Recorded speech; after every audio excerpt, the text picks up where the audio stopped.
So this week, Australia's 2021-2022 budget came out. So in this video, we are going to discuss about what are some of the impacts of this budget on international students. Apart from that, we also got a news update regarding New South Wales quarantine plan as well. So make sure to stick around till the end of the video as we are going to cover all these things in today's video. So without wasting any time, let's talk about the budget first. So the first big update in the budget is regarding extra work hours for international students. So international students who are working in tourism and hospitality industry can now work full-time hours even if they are studying full-time. So basically, students working in cafes, restaurants, bars, hotels, hostels, resorts can work full-time hours now. And that is such a great news considering most of the international students work in tourism and hospitality industry itself. So that is definitely a positive news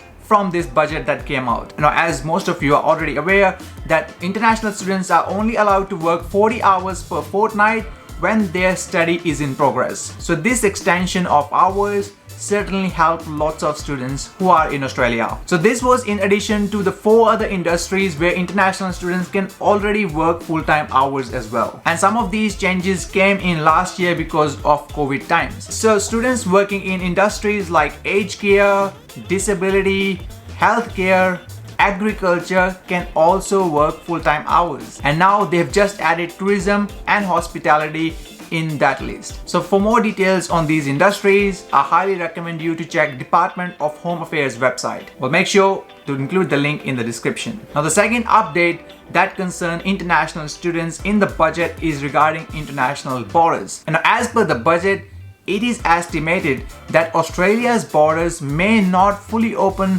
until the middle of next year or could be second half of the 2022. So certainly not a very positive news there.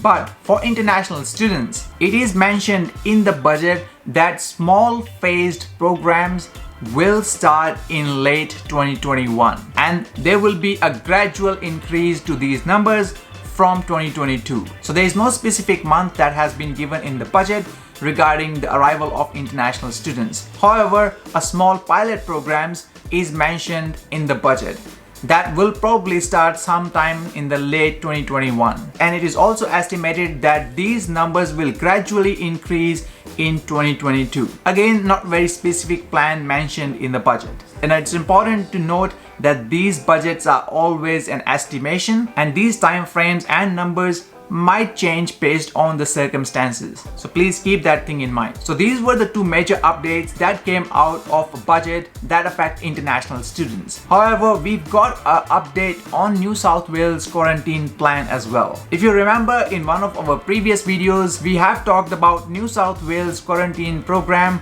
that they were planning to propose to the federal government. Now we have got more specific details on that plan as well. So a 600-bed student accommodation site has been now approved to turn into a quarantine facility for international students. And under this plan, students will come and quarantine for 14 days in this specific quarantine facility. Now, the good thing about this plan is that it does not affect the returning Australians. The plan has been designed in a way that international students will not be coming in a commercial flights, rather they will be coming in a chartered flights, so they won't take any place from the returning Australians in the flights. In regards to hotels, they are going to use student accommodation for quarantining international students, so they won't take any place from the returning Australians in the hotels. And regarding the cost of quarantine, it will be shared by the education providers and international students. So it won't affect the Australian taxpayers as well. So it's quite a detailed proposal that has already been approved by New South Wales Department of Premier and Cabinet. And this student accommodation, which might be used for quarantine facility for international students,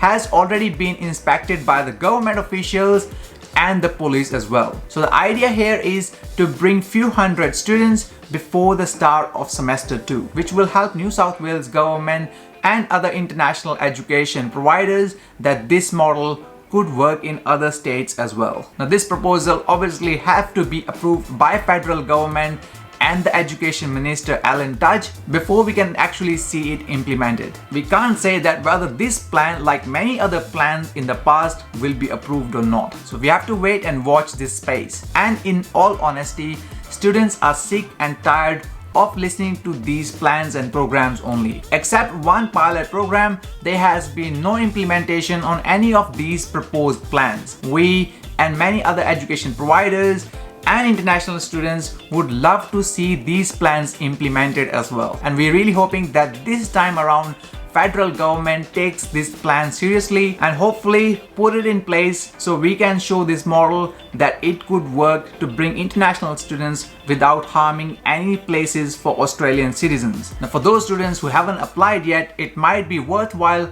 for you to wait until these plans get approvals and they get implemented. If I was in your situation as an international student, I would definitely wait until these plans actually come into reality as well. And please let us know your thoughts in the comment section below as well. What do you think, whether this New South Wales government plan could get a final approval from federal government or not? And what are your thoughts about this budget as well? And if you do find any value in this video, please make sure to share it with your friends as well. And thank you for watching. See you in the next one.